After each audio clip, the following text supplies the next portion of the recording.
துஷார் வந்து கமருதீன் வந்து கொஞ்சம் வேலை பார்க்குற விஷயத்துல திடீர்னு காணாம போயிருங்க, எல்லாம் போயிருங்க, கொஞ்சம் பார்த்துக்கோங்க, ஷேர் பண்ணிக்கலாம், ஏதோ சொல்லியிருக்காரு போல. ஓகே, துஷார் சொன்னது கரெக்டாகவும் இருக்கட்டும், தப்பாவும் இருக்கட்டும், என்ன வேணா இருக்கட்டும், ஓகேவா? வேலை செய்யறத பத்தி ஒரு டிஸ்கஷன். அந்த இடத்துல துஷார் எந்த டோன்ல, எவ்வளவு மரியாதையோட, என்ன மாதிரி வார்த்தைகள் பயன்படுத்தி எப்படி பேசுறானோ அதே மாதிரி பதில் சொல்லி வாதாடலாமே. அதே மாதிரி பதில் சொல்லி வாதாடி இருந்தா தாம தப்போ ரைட்டோ வாட் எவர், மக்களும் சரி, உள்ள இருக்கிற கேப்டன் கனியும் சரி, என்ன சொல்றது, நாங்க பார்த்தோம் நீங்க வேலை செஞ்சீங்க அப்படின்னு சொல்லிட்டு சப்போர்ட் பண்ணிருப்பாங்களே. ஆனா இப்போ இவர் வேலை செஞ்சாரா இல்லையான்னு தெரியல. ஆனா இவரோட ஹிஸ்டரி என்ன சொல்லுதுன்னா, இவர் ஒரு சோம்பேறி, இவரும் கொஞ்சம் வந்து அப்படிதான், இவர் வேலையெல்லாம் பெருசா செய்ய மாட்டாரு, இது வரைக்கும் செஞ்ச வேலை எதுவுமே உருப்படி இல்லை. ஆனா இவர் வேலை செய்யல, இவர் ஒரு சோம்பேறி. சோம்பேறிங்களை எப்பயுமே சோம்பேறின்னு சொல்லும் போதுதான் அந்த சோம்பேறிங்களுக்கு ரொம்ப பயங்கரமா கோவம் வரும். அப்படிப்பட்ட ஒரு சோம்பேறி தான் கமருதீன்றது நம்ம இதுக்கு முன்னாடி பிக் பாஸ் வீட்லயே நிறைய பார்த்துட்டோம்.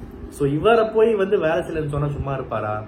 அதனால வந்து பொங்கி எழுந்துட்டாரு. பொங்கி எழுந்து விட்ட வார்த்தைகள் வந்து ஒரு சவுண்டா பேசியிருக்கலாம், அக்ரெசிவா பேசியிருக்கலாம், இல்ல நான் வேலை செஞ்சேன், மக்கள் அதை பார்த்திருப்பாங்க அப்படின்னு சொல்லிட்டு ஸ்ட்ராங்கா பேசியிருக்கான். ஆனா இவர் வந்து போடாடி, 7th ஸ்டாண்டர்டு சின்ன பையன், 6th ஸ்டாண்டர்டு, என்கிட்ட இதெல்லாம் வச்சுக்காத, என்னோட ஸ்பேஸ் எனக்கு கொடு, என்னமோ இவரோட வாங்கி போட்ட மாதிரி. அதாவது சாரி, இவருக்கு அது பொருந்தாதுல்ல, ஏன்னா திவாகருக்கு பொருந்தும். பிகாஸ் திவாகருக்கு சோறு போடுறதுக்கு இருக்காங்க. ஓகே, ஸோ இவருக்கு அது வந்து பொருந்தாது. ஓகே, ஸோ என்னமோ வந்து இவர் வந்து அந்த இடத்துல வந்து EVP ஃபிலிம் சிட்டியில ஒரு 2 ஏக்கர் நிலத்தை வாங்கி போட்டு அங்க வந்து துஷார் உட்கார்ந்துருக்கிற மாதிரி வந்து இவர் வந்து என்ன சொல்றாரு, இவரோட ஸ்பேஸை விட்டுறணுமா. இவர் யூஸ் பண்ண வார்த்தைகள், அதாவது இந்த வீட்டுக்குள்ள இவரோட அதாவது ரவுடின்னு சொல்றதுக்கு எனக்கு அசிங்கமா இருக்கு. ஏன்னா இந்த மாதிரி ஆட்களை பார்த்து சிரிச்சுட்டா அவங்க ரேஞ்ச் என்னன்னு அவங்களுக்கு தெரியும். ஏன்னா இவர் மத்தவங்க ரேஞ்ச் பத்தி பேசிக்கிட்டு இருக்காரு, இவர் தன்னை வந்து ஒரு ஹீரோவா நினைச்சுக்கிட்டு இருக்காரு. ஹீரோவா நினைக்கிறவன நீ ஹீரோ இல்லடா ரவுடின்னு சொன்னா, ஓ இந்த காலத்துல வில்லனானு கெத்தானோ, அப்ப நான் வில்லனா அப்படின்னு நினைச்சுப்பாங்க. இல்லடா நீ வில்லன் இல்ல, நீ ஒரு டம்மி பீஸ், நீ ஒன்னத்துக்குள்ள ஆயக்கு இல்ல, அது 2-3 வார்த்தை தெரிஞ்சு போச்சு. இந்த மாதிரி ஆட்டிடியூட் வச்சிருக்கவங்க லைஃப்ல ஒரு இதுவும் எங்கேயும் போய் ஒன்னும் வந்து கிழிக்க முடியாது, உருப்படுறதுக்கு வாய்ப்பே இல்ல ராஜா, உன் மூஞ்சில எழுதி ஒட்டிருக்கு அப்படின்னு சொன்னாதான் அவங்க எல்லாம் கொஞ்சமாவது திருந்துறதுக்கு வாய்ப்பு இருக்கு. சோ இந்த கமருதீன்ற கேரக்டர் வந்து துஷாரை வந்து வழக்கம் போல அவர் ஸ்டைல் எப்படி பேசுறாருன்னா, விட்டன்னா தலை திரும்பிக்கும், ஒண்ணு வச்சனா தலை திரும்பிக்கும்.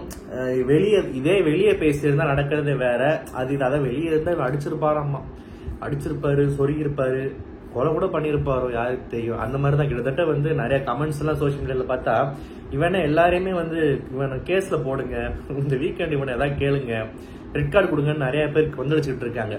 அந்த மாதிரிதான் பேசிட்டு இருக்காரு. ஸோ வெளியே இருந்து இவர் கிழிச்சு தள்ளிடுவாரு, அப்படியே அறுத்துருவாரு. அப்படியே இவர் வந்து அதான் சில பேர் இருக்காங்க வீட்டுக்குள்ள வரும்போதே தன்னை பெரிய ஒரு ஹீரோன்னு நினைச்சிட்டு வரவங்க. அவங்க அந்த வீடியோவே கொஞ்சம் காட்டி கொடுத்துரும். அந்த வீடியோ எடிட்டிங், அந்த வீடியோல என்ன காட்டுறாங்க, அதாவது இவரெல்லாம் பாத்தீங்கன்னா ஏரியால எங்கேயோ ஒரு மூத்திர சந்தனம் நிக்க வச்சுக்கிட்டு ஒரு 10 பேரை வச்சுக்கிட்டு, அண்ணன் யாரு தெரியுமா, அண்ணன் வராது தெரியுமான்னு சொல்லிட்டு பில்டப் கொடுக்கும்போது தெரிஞ்சு தம்பி ஒரு காமெடி பீஸ்ன்னு. இது வந்து உள்ள காமெடி பீஸா இது உட்கார்ந்துருக்கு. இதை ஹீரோவா ஏற்றி விட்டுட்டு அது இன்னொரு பெரிய காமெடி பீஸ், மதுரையில இருந்து வந்த ஒரு பீஸ், அதை பத்தி தனியா பேசுவோம். ஏன்னா அது எளிய அதை பத்தி பேசிட்டு தான் இருக்கும். அது நல்லதான் வாங்கிட்டு இருந்துச்சு.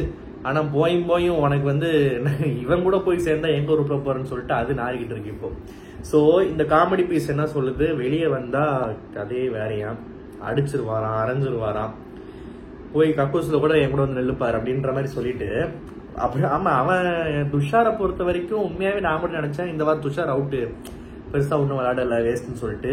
இன்னைக்கு காட்டின தைரியத்துக்காகவும் பிளஸ் அந்த புடிச்ச தள்ளலாம் பாத்தீங்களா, நெஞ்ச புடிச்சு, அடுத்த வாட்டி வேற ஏதாவது புடிச்சு தள்ளலாம் பயந்து நினைக்கிறேன். இன்னைக்கு இந்த எபிசோட் நெஞ்ச புடிச்சு தள்ளினது வந்து உண்மையை ஹைலைட். ஏன்னா ஒருத்தன் சவுண்ட் விட்டா பெரிய வீரன், யாரும் நமக்கு எதிராக பேச பயப்படுவாங்க, எல்லாருமே சபரி மாதிரி கொஞ்சம் அடங்கி அட்வைஸ் பண்ணிட்டு ஓரமா நின்று வேடிக்கை பார்ப்பாங்க, இல்லாட்டி சொம்பு தூக்குவாங்க பார்வதி மாதிரி அப்படின்னு நினைச்சிட்டு இருக்கிற ஒருத்தனை எப்ப ஒருத்தன் வந்து நீ என்னடா ஸ்கூல் பையன் சொல்றது, அவனை நான் யாருன்னு காட்டுறேன்னு நெஞ்ச புடிச்சு தள்ளி விட்டானா, அப்பவே அங்க இவன் ஹீரோ ஆயிட்டான். நீ என்ன அப்படியாவா போய் போன் புடிச்சு புஷ் பண்றப்போ அவன் என்ன வேடிக்கையா பார்த்துட்டு போவான், அவன் திரும்ப தள்ளி விட்டான். அவன் கொஞ்சம் விட்டுருந்தா ஜாக்கி சான் மாதிரி மூஞ்சிலே ஒன்று விட்டுருந்தானா அப்ப தெரிஞ்சிருக்கும் உனக்கு, மூக்கி வீங்கி ஜோக்கர் மாதிரி உட்காந்துருப்ப ஓரமா போய். பட் அவன் கொஞ்சம் பொறுமையா ஹேண்டில் பண்ணி பார்த்தான். இவன் எத்தனை வாட்டி போடா வடான்னு பேசினாலுமே அவன் கொஞ்சம் வந்து போங்க வாங்க இப்படிதான் பேசினான்.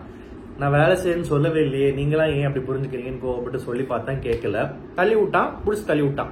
தள்ளி விட்டு நம்மளுக்கு அங்க டங்குவார் வந்துருச்சு அல்லு உள்ள. அதனால வந்து திரும்ப அப்படியே எகிர ட்ரை பண்ணி அப்படியே ஆளுங்கெல்லாம் வந்து அப்படியே இது பண்ணிட்டாங்க. இப்போ துஷார் கிட்ட ஒண்ணு வாங்கியிருந்தா துஷாரை வந்து ரெக்கார்ட் கொடுத்து வெளியே அமைச்சிருந்தாலுமே துஷார் தான் டைட்டில் வின்னர் நான் முடிவு பண்ணிருப்பேன். ஸோ துஷார்ட்ட இருந்து இந்த காமெடி பீஸ் தப்பிச்சிருச்சுன்றதுதான் உண்மை.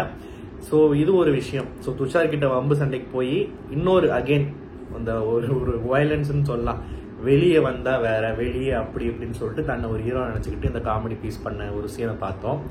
இதுக்கு நடுவில் இந்த பார்வதி வந்து திரும்ப திரும்ப திவாகர் வந்து கியூசியா இருக்கிறப்ப அவர் கிடைக்கிற விஷயங்கள், சாப்பாடு, இது ரொம்ப பேசிக்கிட்டு இருக்கு பரக்குறவா.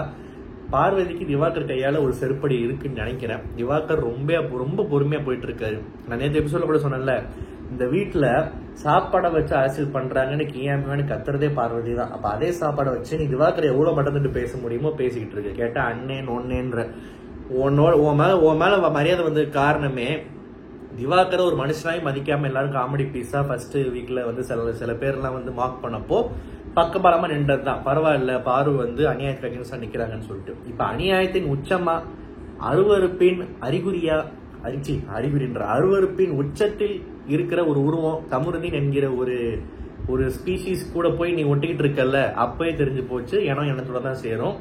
நீ என்ன ட்ரை பண்ணாலுமே, எந்த ரியாலிட்டி ஷோ பண்ணாலுமே, நல்லா ஸ்டார்ட் பண்ணாலுமே கடைசியில வந்து நாரி போய் தான் வெளியே எல்லாரும் வயலையும் விலக போற அப்படின்னு சொல்லிட்டு.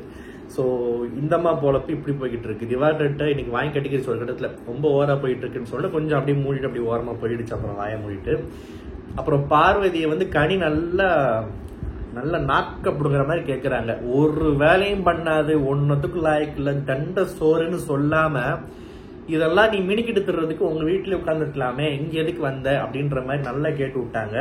இதுக்கு வந்து நடுவுல நம்ம பார்வதியை சொன்னா அவரோட எக்ஸ் மாதிரி இருக்கிற, சாரி இதுதான் எக்ஸ் மாதிரி இருக்கா, என்ன கருமமோ, கமருதீனுக்கு கோவம் இல்லையா. ஸோ கமருதீன் உடனே பூஜா தூக்கிட்டு வராரு. எஃப்ஜே நல்லா கேட்டு விட்டான். எஃப்ஜே கிட்ட வந்து இன்னும் வாய் விட்டா எஃப்ஜே டக்குன்னு கடிச்சு வச்சிருவான்னு சொல்லிட்டு பயந்து கமருதீன் கொஞ்சம் அடக்கி வாசிட்டு போயிட்டாப்ல. அப்புறம் திவாகர் கூட சண்டை. இந்த இது நடுவில் திவாகர் பேசினதுக்கு, திவாகர் உன் ரேஞ்ச் என்ன, நீ ஒரு காமெடியன், நீ வெளியே என்னன்னு தெரியும், நீ அது நீ இது, சரி திவாகர் காமெடியன்ப்பா, ஓகே, அதுல மாற்று கருத்தே இல்லை. திவாகர் காமெடியன், அவர் வந்து காமெடின்னு தெரிஞ்சு பண்றவர் தெரியாம பண்றவர், அதை ரசிக்கிறாங்க, பாக்குறவங்களுக்கு பிடிக்குது. அவர் பண்ற தப்ப சுட்டி காட்டுறாங்க, அடிச்சு பிடிச்சி அவர் பிக் பாஸ் வீட்டுக்குள்ள வந்துட்டாரு. நீ யாருன்னு நிறைய பேருக்கு தெரியாது. உன் இன்ஸ்டாகிராம் பேஜ் போய் கீழே கமெண்ட்ஸ் பார்த்தா நாருது உன் பொழப்பு. அதுல ஒரு 2-3 பேர் கமெண்ட் போடுறாங்க, அவங்களும் சீரியலை பார்த்து ஏமாந்த கோஷ்டி இருப்பாங்க. இந்த வருஷம் பிக் பாஸ் சீசன்ல பாத்தீங்கன்னா இந்த சீரியலை பார்த்து அந்த மயக்கத்துல அந்த சீரியல்ல இருக்கிற கேரக்டர் தான் இவரோ, இல்லாட்டி அந்த சீரியல்ல வராரு அவருக்கான ஓட்டுப்படுவோம்னு சொல்லிட்டு சில கோஷ்டி இருக்கு. அதுங்களுமே இப்போ இன்னும் கொஞ்ச நாள்ல அதுங்களுமே காலி ஆயிடும். 1-2 கமெண்ட்டை தவிர நாரிக்கிட்டு இருக்கு எல்லாமே. ஸோ இவர் வந்து வெளியே இவர் என்ன கிழிச்சிட்டாருன்னு இவர் இவ்வளவு கான்பிடண்டா திவாகரை மட்டம் தட்டி பேசுறதை தாண்டி நான் அப்படி இப்படின்னு பேசுறதுல. ஸோ திவாகர் காமெடியானா, அவர் ரேஞ்சே இல்லையா. ஏன்னா இவர் வெளியே ரேஞ்ச் ரோவர் வச்சு ஆல்ரெடி வந்து ஆஸ்கர் அவார்ட்லாம் வாங்கிட்டு பயங்கரமா வந்து பெரிய என்ன சொல்றது, இவரோட படங்கள்லாம் நிறைய கலெக்ட் பண்ணி இவர் வந்து எல்லாமே சாதிச்சுட்டு டைம் பாஸ்க்கு பிக் பாஸ்கில் வந்திருக்காரு இல்லையா. ஸோ இவர் வந்து ஒரு பெரிய இவர் தான் வெளியே. அண்ட் என்ன சொல்றது, இவர் வந்து பேசுறாரு, நிறைய பேசுறாரு. இவர் பேசுறத எந்த ஆங்கிள் பார்த்தாலுமே காரி துப்பணும் போலதான் இருக்கு. ஏன்னா முகராசி அப்படி. இவர் ஏன் இப்படிலாம் பேசுறாரு அப்படின்னு தெரியல.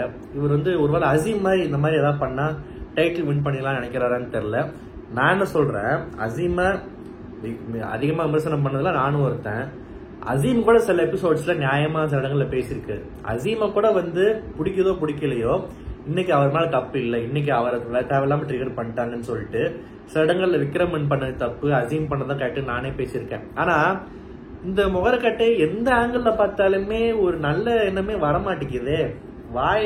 அது வாய் போற சைஸும் அது பேசுறதும் கோவப்படுறதும் பார்த்தா யாரா நீ என்ன கிழிச்சிட்ட நீ இப்படி பேசிக்கிட்டு இருக்க, இல்ல வெளியே போய் என்ன கிழிக்க போற, நீ உன் அட்ரஸே தெரியாத ஆளு, உனக்கு ஒரு சான்ஸ் கிடைச்சிருக்கு, உன் கதையை சொன்னப்போ நீயே உன் வாயால சொன்னில, எல்லாருமே நல்லவங்க தான், எல்லாரும் இங்க ஒரு லைம் லைட் வாய்ப்புக்காக தான் வந்திருக்கோம், எல்லாருமே சேர்ந்து வளரலாம் ஏதோ சொன்னில, அந்த பாயிண்ட கூட எடுத்து பிச்சு கொண்டு போய் ஹைலைட் பண்ணி நான் வந்து பாராட்டி பேசினேன். அதாவது வந்து பரவாயில்ல, உண்மையே ஒரு ரியாலிட்டி தெரிஞ்சு பேசுறாரு, பிக் பாஸோட அந்த வாய்ப்பு புரிஞ்சு பேசுறாருன்னு. அதை வந்து சரி ஓகே, சில பேர் பாசிட்டிவா யூஸ் பண்ணுவாங்க, சில பேர் நெகட்டிவா யூஸ் பண்ணுவாங்க. ஆனா இது வெளியே வந்தா வச்சுக்கிறேன்றது, வெளியே வந்தா தலை திரும்பிடும்ன்றது, காமெடியன் இன்னொருத்தவங்க சொல்றது, காமெடியன்லாம் விட்டுருங்க, பொம்பளை பொறுக்கின்னு சொல்றது, உன் அப்பனை எனக்கு சோறு போட்டான்னு சொல்றது, நீ எல்லாம் ஒரு ஆளு போடா வாடா அப்படின்னு பேசுறது, சுபிக்ஷா கிட்ட கேவலம் நீ பண்ண ஒரு சோம்பேறியான நீ உனக்கு அக்கூஸ் வருதுன்னா நீ அதை வந்து டம்ளர்ல பிடிச்சி வேறீங்க வெளியே கூட ஊத்திட்டு வந்து நின்று ஓங்காம நீ பாரு, அதுதான் உனக்கு டாஸ்க் கொடுத்துருக்காங்க. குத்துனதுக்கு அதை வந்து நீ வந்து இது சுபிக்ஷாவை பார்த்து நீ எங்க இருந்து வந்திருக்கன்னு காட்டுது அப்படின்னு. நீ எங்க இருந்து வந்த, நீ என்ன பெரிய எவன் எங்க இருந்து வந்தா என்ன, இங்கன்னா நீ ஏரியா வச்சு ஊர் வச்சு இல்ல வேற ஏதாவது வச்சு நீ பேசுறியா என்ன? இப்ப இது வரைக்கும் நான் இந்த பாயிண்ட் என்னோட எந்த ரிவ்யூலையும் நான் வீடியோலையும் பேசுறேன். ஆனா உன்னோட இன்ஸ்டாகிராம்லயோ சோசியல் மீடியால கமெண்ட்ஸ் பார்த்தா ஜாதி வெறியன் கமருதீன் போடுறாங்க. இந்த மாதிரி எல்லாம் ஃப்ரேம் பண்ணி கேஸ பெருசா இழுத்து விடலாம், ஓகேவா? ஆனா நீ வந்து அந்த அளவுக்கு ஒர்த்து இல்லைன்னு தோணுச்சு. என்னத்தையும் நான் வாயில வரத வாந்தி எடுக்கிறான், இது எதுக்கு நம்ம ஜாதி இதெல்லாம் பேசிட்டு இருக்குன்னு சொல்லிட்டு நீ எங்க இருந்து வந்திருக்கன்னு காட்டுது, உன்னை எப்படி வளர்ந்துருக்காங்கன்னு. அவனை வெளியே போனீங்கன்னா சுபிக்ஷா அப்பங்கையால செருப்படி வாங்கி செத்துறாத. அந்த ஆள் வந்து மீன் பிடிக்கிற ஆள் வேற, வலைய மூஞ்சிலே புடிச்சு அப்படி நெருக்கி கடல்ல தூக்கி போட்டாருன்னா இந்த மாதிரி பேசிட்டு இருப்பியா? இப்பெல்லாம் வந்து சுபிக்ஷா பேசினா எப்படி இருக்கும், கொலை மிரட்டல் மாதிரி தான் இருக்கும். ஜஸ்ட் நான் எக்ஸாம்பிள் சொல்றேன். ஏன்னா வீட்டுக்குள்ள வந்து ஒரு பொண்ணு ரூல்ஸ் ஃபாலோ பண்ணி ஒரு கேம் ஆடி இருக்கு, நீ ஒரு அழுகுனி குமார்ன்றது எல்லாருக்கும் தெரியும். ஆனா இப்படி உட்காந்து பேசிட்டு இருக்கியே, உனக்கு மட்டும்தான் வாய் இருக்கா? பொண்ணை பத்தி உங்களுக்கு வாய் இல்லையா? அந்த பொண்ணை எப்படி வளர்த்துருக்காங்கன்றது, நீ ஒரு துப்புக்கிட்ட ஆளு, உனக்கு கேம் ஆட தெரியாது, அதுக்காக அந்த பொண்ணு இப்படி பேசுவியா? சரி, ரம்யா வந்து டான்ஸ் ஆடி தான்ப்பா உள்ள வந்திருக்கு, ஓகேவா? அந்த பொண்ணாவது ஒரு அனாத ஆசிரமத்துல வளர்ந்து கஷ்டப்பட்டு வேற வழி இல்லாம பிடிக்காத ஒரு தொழில் டான்ஸ் ஆடி ஏதோ பண்ணி அடிச்சு பிடிச்சி பிக் பாஸ் வீட்டுல வந்து உட்கார்ந்துருச்சு. நீ மவனே வேற எவனோ பாடின பாட்டுக்கு வாயாச்சு உள்ள வந்தவன், நீ ஒரு ஆள், நீ என்ன பேசிக்கிட்டு இருக்க? தகுதியே கிடையாதான் ரம்யா கூட பேச. ஸோ இவர் தகுதி ரேஞ்சு இவனுக்கு சிரிப்பா வருது எனக்கு. இதெல்லாம் எங்க போய் சொல்றதுன்னு தெரியல. இந்த மாதிரி எபிசோட்ஸ் ரிவ்யூ பண்ணும் போது சில பேர் கழுவி ஊத்திட்டு நைட்டு தூக்கம் வரும்போது ஒரு நிம்மதியான தூக்கம் வரும்ல, அதே மாதிரி ஏன் ரிவ்யூ நிறைய பேர் இத்தனை வருஷமா பார்த்தவங்கள கமெண்ட்ல போட்டிருக்கீங்க. சில பேரை வந்து நம்ம வந்து அந்த பார்த்துட்டு அந்த ஒரு நம்ம கருத்தை இன்னொருத்தன் பேசுறப்போ இப்பதான் ப்ரோ எங்களுக்கு பாரமே குறைஞ்சிச்சுன்னு கமெண்ட் வரும்ல, அது மாதிரிதான். ஆக்சுவலா பாரம் உங்களுக்கு மட்டும் இல்லை, என்ன மாதிரி ஆட்களுக்கும் தான் குறையுது இந்த மாதிரி சில விஷயம் பேசுறப்போ. இந்த காமெடி பீஸ் டம்மி பீஸுங்களை எப்படி டீல் பண்ணணும் அப்படிதான் டீல் பண்ணணும். ஸோ வந்து இதெல்லாம் வந்து வெளியே போனா நான் என்ன சொல்றேன், நீ என்ன வெளியே போய் மற்றவங்களை மிரட்டுறது, வெளியே இருக்கிற சில பேர் உள்ள வந்து அவங்க எதையும் யோசிச்சுப்பாரு. இப்போ ஒன்றும் இல்லை, உன்னை பத்தி நல்லா தெரிஞ்சு நீ ஒரு டம்மி பீஸ், நீ ஒரு கேவலமான ஒரு பிளேயர்னு தெரிஞ்ச ஒரு வைல்ட் கார்டு அவனாவது உள்ள வந்து மூஞ்சிலே காரி துப்பிட்டான்னு என்ன பண்ணுவேன்? ஸோ அந்த மாதிரிலாம் நல்லா வைல்ட் கார்டு வந்தா வாய்ப்புகள் இருக்கு, உள்ள போய் தான் தெரிஞ்சுக்கணும், இல்லை அவங்களும் சேஃபா ஆடுறாங்களான்னு சொல்லிட்டு. ஸோ இவர் வந்து திவாகரை வந்து அதான் உங்க அப்பங்க இப்ப திவாகரை நிறைய என்னமோ அசிங்கமா பேசுறாப்புல, தரக்குறவா நிறைய மியூட் பண்றாங்க. இந்த வீட்டுல பெண்கள் ஓரளவுக்கு பயந்து ஒதுங்கி நிக்கிறாங்க, சில பேர் ஆதிரை மாதிரி ஆட்கள் காரி துப்புறாங்க. திவாகரை இவர் பொம்பளை பொறுக்கின்றாரு, ஆதிரை இவரை பொம்பளை பொறுக்கின்னு சொல்லாம சொல்லுது. ஸோ யார் உண்மையான பொம்பளை பொறுக்கி அப்படின்றத ஆடியன்ஸ் பார்த்து முடிவு பண்ணிப்பாங்க. ஸோ உங்களில் யார் அடுத்த பொம்பளை பொறுக்கி அப்படின்னு விஜய் டிவியில வந்து ஏதாவது ஷோ வச்சாங்கன்னா அதுல பார்ட்டிசிபேட் பண்ணி எனக்கு பிரேக்ஃபாஸ்ட் பிடிக்கும், லஞ்ச் பிடிக்கும், டின்னர் பிடிக்கும், லேட் நைட்டு மிட் நைட்ல திடீர்னு பசி எடுக்கும், இப்படி எல்லாம் பேசினா கண்டிப்பா டைட்டில் வின்னர் வந்து கண்டிப்பா கமருதீனா தான் இருப்பாரு. ஸோ அதனால வந்து இவர் ஒரு பக்கம் இந்த மாதிரி. இந்த பார்வதி வந்து பேருக்கு தான் மதக்காரி, பொலிட்டிக்கலி கரெக்டா இருப்பேன், அநியாயம் நடந்தா தட்டி கேட்பேன், குரல் கொடுப்பேன், அதை கொடுப்பேன், இதை கொடுப்பேன். ஆனா கமருதீன் ரொம்ப வந்து கம்முன்னு சொல்லிட்டு ஓரமா போய் கையை பிடிச்சி தடவிட்டு ஓரமா சோஃபால உட்காந்துட்டு தன்னோட நியாயங்கள், அந்த வெக்கமான சூடு சொரண திவாகருக்கு என்னென்னலாம் சொல்லிச்சோ அதெல்லாம் வந்து தனக்கும் இல்லைன்றத ப்ரூவ் பண்ணிடும். அப்படி என்ன பார்த்துச்சு, என்ன நடந்துச்சுன்னு தெரியல வீட்டுக்குள்ள. ஸோ வந்து இந்த டாஸ்க்ல வந்து லாஸ்ட்ல பிரவீன் வின்னரு. பிரவீனும் வீட்டுக்குள்ள வரப்போ ஒரு மாதிரி இவர் தான் இந்த சீசனோட வில்லன் போலன்ற மாதிரி அவர் தனக்கு காமிச்சுக்கிட்டாரு. அதுக்கப்புறம் ஆள் அட்ரஸே காணும். இப்போ அவர் பாட்டுக்கு சைலண்டா ஓகே, கொஞ்சம் ஆட்டிடியூடு, இந்த வீரம் கீரம் இதெல்லாம் கொஞ்சம் மூட்டை கட்டி வச்சுட்டு கேம் ஆடணும் அப்படின்ற ஒரு ஆட்டத்தில் ஆடி இப்போ வந்து ஒரு நல்ல பேர் எடுத்து பரவாயில்லையே இவ்வளவு காயின்ஸ் சேர்த்திருக்காருன்னு சொல்லிட்டு ஒரு பாராட்டு வாங்கிட்டு உட்கார்ந்துருக்காரு. இது ஒரு பக்கம். இந்த கமருதீன் மாதிரி ஆட்கள் இந்த லூசர்னு வாங்கல்ல, இந்த empty vessels make much noise அப்படின்வாங்க. அண்ட் இந்த மாதிரி வந்து லூசர் ஒன்னுத்துக்கு லாயக்கு இல்லை, வேஸ்ட்டு, டம்மி பீஸு, வாய் மட்டும்தான் அப்படின்ற மாதிரி ஆட்கள் இருக்காங்கல்ல, இவங்க தான் வந்து கையாமையான்னு கத்திக்கிட்டே இருப்பாங்க. ஸோ அந்த மாதிரி ஒரு பிரவீனாவது பரவாயில்ல, ஏதோ ஒரு விஷயத்த ஜெயிச்சு காமிச்சிட்டாப்ல. இது வந்து ஜெயிச்சதும் தான் ஜெயிச்சது, ஓட்டு போட்டு வரல, நான் அப்படி வந்தேன், நான் சுயேட்சா நின்று வந்தேன், அது இதுன்னு வளருச்சு. கடைசியில் வீக்கெண்ட் எபிசோட்ல மவனே அவங்க எல்லாம் சப்போர்ட் பண்ணலாம், நீங்களாம் வந்து நினைக்க முடியாது, மூட்டு உட்காருன்ட்டாங்க. இப்போ இவர் இப்படிலாம் பேசிக்கிட்டு இருக்காரு, அதை காமிச்சிக்கிட்டு இருக்காங்க. இவர் ஏற்கனவே ரொம்ப சென்சிட்டிவா நிறைய பேசியிருக்காரு, இன்னைக்கும் பேசுறாரு. இதை வந்து ஒரு என்ன சொல்றது, இப்போ இந்த நிக்சன் வந்து ஒரு பொண்ணை சொருகிடுவேன்னு சொன்னப்போ, வெளியே வந்து பாத்துக்கலாம்னு சொன்னப்போ, நிறைய சீசன்ல முன்னாடி வெளியே பாத்துக்கலாம், வெளியே வந்தா அப்படின்லாம் சொன்னப்போ வந்து வெளியே வந்தா என்ன பாத்துப்பீங்கன்னு சொல்லிட்டு கமல் எல்லாம் யாரையோ வந்து பயங்கரமா திட்டிருக்காரு ஏதோ ஒரு எபிசோட்ல. வெளியே நான் இருக்கேன் பாக்குறதுக்கு, என்ன பாப்பா அப்படின்ற மாதிரி சொல்லியிருக்காரு. அப்புறம் நிக்சனை வந்து சொருகிடுவேன்னா எங்க சொருகுவீங்க, இங்கேயா இப்படி எல்லாம் கேட்டிருக்காரு. இந்த மாதிரி நல்ல மாசான மொமெண்ட்ஸ்லாம் இருந்திருக்கு. ஓகேவா, அதாவது வந்து நல்லா ஸ்ட்ராங்கா கண்டனம் தெரிவிச்சு ஹைலைட் பண்ணி அதை ஒரு விஷயமா பேசியிருக்காங்க. இது வரைக்கும் இவர் பேசினதை பத்தி விஜய் சேதுபதி என்னன்னு கூட கேட்கல. அதுவும் சுபிக்ஷாவுடைய பிறப்பிடம், எங்கிருந்து வந்திருக்க, வளர்ப்பு, இதை பத்திலாம் பேசினதை பத்திலாம் விஜய் சேதுபதி இன்னும் பேசல. வெளியே ஆடியன்ஸ் தான் கத்திட்டு இருக்கோம். இந்த வாரமாவது பேசுவாரா என்னன்றத ஒருத்தர் தான் பார்க்கணும். பேசலன்னா பேசி திருந்துனா நல்லது. ஏன்னா பிக் பாஸை பொறுத்த வரைக்கும் வாரம் ஒருத்தவங்களோட கேரக்டர் மாறும், கேம் பிளே மாறும்.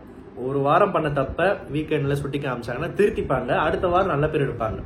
இப்ப கமருதீனை இப்ப இந்த ஷோ ஆரம்பிச்சு ஒரு மாசம் கூட முழுசா முடியல. இப்ப இதுதான் கமருதீனா, இது இப்படிதானா, இதுக்கு மேல என்ன பண்ணாம நடி பண்றது நமக்கு தெரிஞ்சிடும். இருந்தாலுமே நம்ம இந்த கேம்ல இருக்கிற ஆக்டிவிட்டிஸ், கேம்ல காட்டுற கேரக்டர் விமர்சனம் பண்றப்போ கொஞ்சம் மாறி திருந்தி மூளையை பயன்படுத்தி யாராவது புத்தி சொல்லி, நான் பண்ணது தப்பு, நான் மாறிக்கிட்டேன், நான் வந்து இனிமே கேம் ஆட போறேன், நான் கொஞ்சம் நேர்மையா இருப்பேன், அக்ரஷனை காட்ட வேண்டிய இடத்துல காட்டினா, கோவத்தை காட்ட வேண்டிய இடத்துல காட்டினா அது நியாயமா இருந்தா எல்லாருமே வந்து பாராட்டுவாங்க. யாருமே இந்த வீட்டுல கத்தக்கூடாது, பேசக்கூடாது, கெட்ட வார்த்தை கூட பயன்படுத்திக்க, அது தப்பா இருந்தாலுமே மியூட் கூட பண்ணிட்டு போறான், ஆனா உன் மேல நியாயமா இருந்தா பேசு அப்படின்னு தான் நிறைய பேர் சொல்லுவாங்க. அந்த மாதிரி சில பேர் வின்னரா கூட ஆக்கியிருக்காங்க. பட் அது நியாயன்றது இப்ப சொல்ல முடியாது, அது அந்த சீசன்ல முடிஞ்சிருச்சு. ஸோ யாராவது இதை சுட்டி காமிச்சு, நீயும் உன் மூஞ்சியும் நீ பேசுற விதமும் எல்லாமே காரி துப்புற மாதிரி இருக்கு, வெளியே காரி துப்புறாங்க, நீ என்ன வெளியே போய் அவன் தலையை திருப்புறது, நீ வெளியே போய் உனக்கு என்ன பேருன்றத பாரு, யாராவது ஊரே காரி துப்பிட போகுது, தொடச்சு போய் அப்புறம் எதை வச்சு தொடப்ப அப்படின்ற மாதிரி வந்து புத்தி சொன்னாங்கன்னா திருந்துறதுக்கு வாய்ப்பு இருக்கு. இல்லைன்னா இப்படிதான். இந்த ரிவ்யூ உங்களுக்கு பிடிச்சிருந்தா மறக்காம சேனல் சப்ஸ்கிரைப் பண்ணுங்க. நன்றி, வணக்கம்.